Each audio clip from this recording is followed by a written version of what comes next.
Marcos capítulo 14. Faltavam apenas 2 dias para a Páscoa e para a festa dos pães sem fermento. Os chefes dos sacerdotes e os mestres da lei estavam procurando o meio de defragar Jesus em algum erro e matá-lo. Mas diziam: não durante a festa, para que não haja tumulto entre o povo.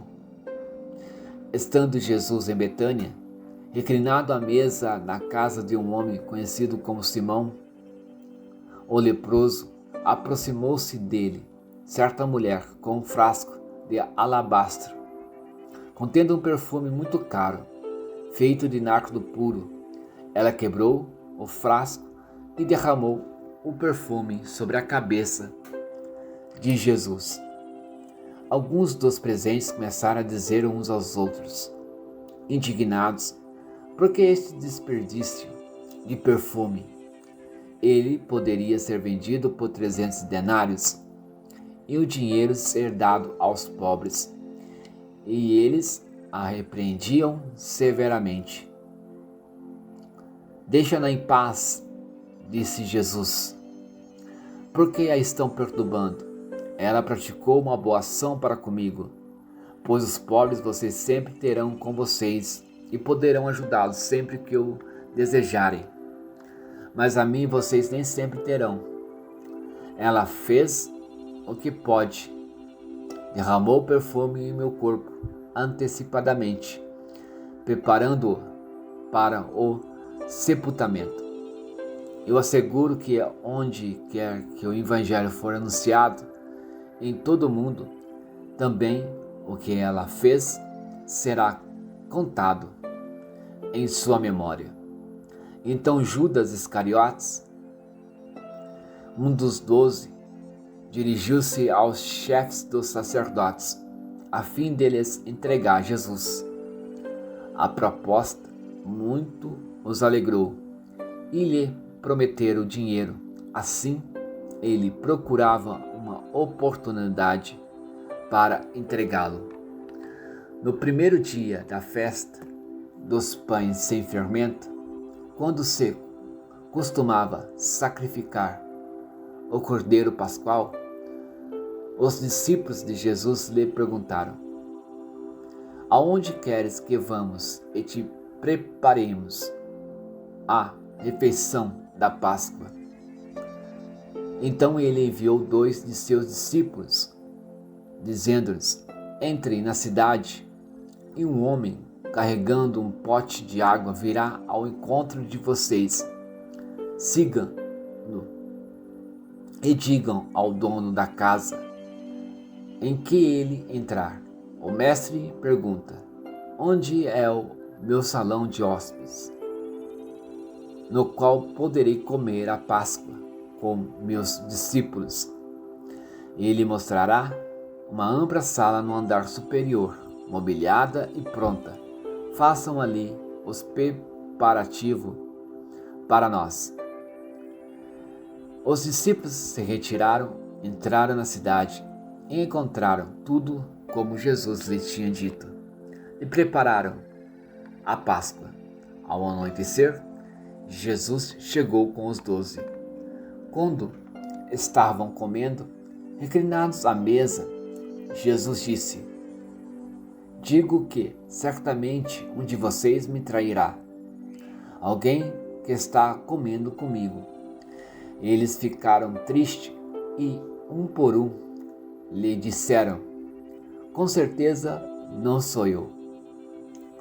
Afirmou Jesus: é um dos 12, alguém que come comigo do mesmo prato. O Filho do Homem vai, como está escrito a seu respeito. Mas ai daquele que trai o Filho do Homem, melhor lhe seria não haver nascido.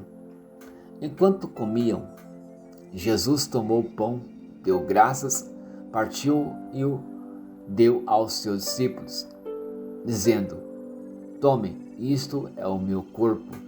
Em seguida tomou o cálice, deu graças, ofereceu aos discípulos e todos beberam. E disse-lhes: Isto é o meu sangue da aliança, que é derramado em favor de muitos. Eu afirmo que não beberei outra vez do fruto da videira, até aquele dia em que beberei o vinho novo no reino de Deus. Depois de terem cantado um hino, saíram para o Monte das Oliveiras. Disse-lhes Jesus: vocês todos me abandonarão, pois está escrito: ferirei o pastor e as ovelhas serão dispersas. Mas, depois de ressuscitar, irei adiante de vocês para a Galiléia. Pedro declarou: ainda que todos te abandonem, eu não te abandonarei. Respondeu Jesus: asseguro que ainda hoje, esta noite, antes que 2 vezes cante o galo, 3 vezes você me negará. Mas Pedro insistia ainda mais: mesmo que seja preciso que eu morra contigo, nunca te negarei. E todos os outros disseram o mesmo. Então foram para um lugar chamado Getsêmani. E Jesus disse aos seus discípulos: sentem-se aqui enquanto vou orar. Levou consigo Pedro, Tiago e João e começou a ficar aflito e angustiado. E lhes disse: a minha alma está profundamente triste, numa tristeza mortal. Fique aqui e vigiem. Indo um pouco mais adiante, prostrou-se e orava, para que, se possível, fosse afastada dele aquela hora. E dizia: Abba, Pai, tudo é possível. Afasta de mim este cálice. Contudo, não seja o que eu quero, mas sim o que tu queres. Então voltou aos seus discípulos e os encontrou dormindo. Simão, disse ele a Pedro: você está dormindo? Não pode vigiar nem por 1 hora? Vigiem e orem, para que não caiam em tentação. O espírito está pronto, mas a carne é fraca.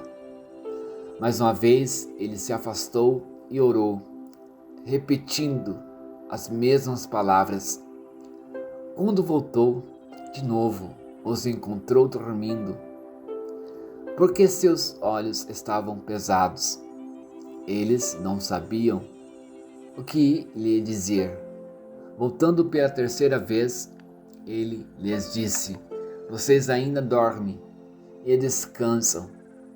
Basta, chegou a hora. Eis que o Filho do Homem está sendo entregue nas mãos dos pecadores. Levantem-se e vamos. Aí vem aquele que me trai. Enquanto ele ainda falava, apareceu Judas, um dos 12. Com ele estava uma multidão armada de espadas e varas, enviada pelos chefes dos sacerdotes, mestres da lei e líderes religiosos. O traidor havia combinado um sinal com eles: aquele a quem eu saudar com um beijo é ele. Prenda-o e leva-no em segurança. Dirigindo-se imediatamente a Jesus, Judas disse: Mestre, e o beijou. Os homens agarraram Jesus e o prenderam. Então um dos que estavam por perto puxou a espada e feriu o servo do sumo sacerdote, decepando-lhe a orelha. Disse Jesus: estou eu chefiando alguma rebelião para que vocês venham me prender com espadas e varas? Todos os dias eu estive com vocês ensinando no templo, e vocês não me prenderam, mas as escrituras precisam ser cumpridas. Então todos o abandonaram e fugiram. Um jovem, vestindo apenas um lençol de linho, estava seguindo Jesus quando tentaram prendê-lo. Ele fugiu nu, deixando o lençol para trás. Levaram Jesus ao sumo sacerdote. Então se reuniram todos os chefes dos sacerdotes, os líderes religiosos e os mestres da lei. Pedro o seguiu de longe até o pátio do sumo sacerdote, sentando-se ali com os guardas. Esquentavam-se junto ao fogo. Os chefes dos sacerdotes e todo o sinédrio estavam procurando depoimentos contra Jesus para que pudesse condená-lo à morte, mas não encontravam nenhum. Muitos testemunharam falsamente contra ele, mas as declarações deles não eram coerentes. Então se levantaram alguns e declararam falsamente contra ele: nós ouvimos dizer: destruirei este templo, feito por mãos humanas. Em 3 dias construirei outro, não feito por mãos de homens. Mas, nem mesmo assim, o depoimento deles era coerente. Depois o sumo sacerdote levantou-se diante deles e perguntou a Jesus: você não vai responder à acusação que estes fazem sobre você? Mas Jesus permaneceu em silêncio e nada respondeu.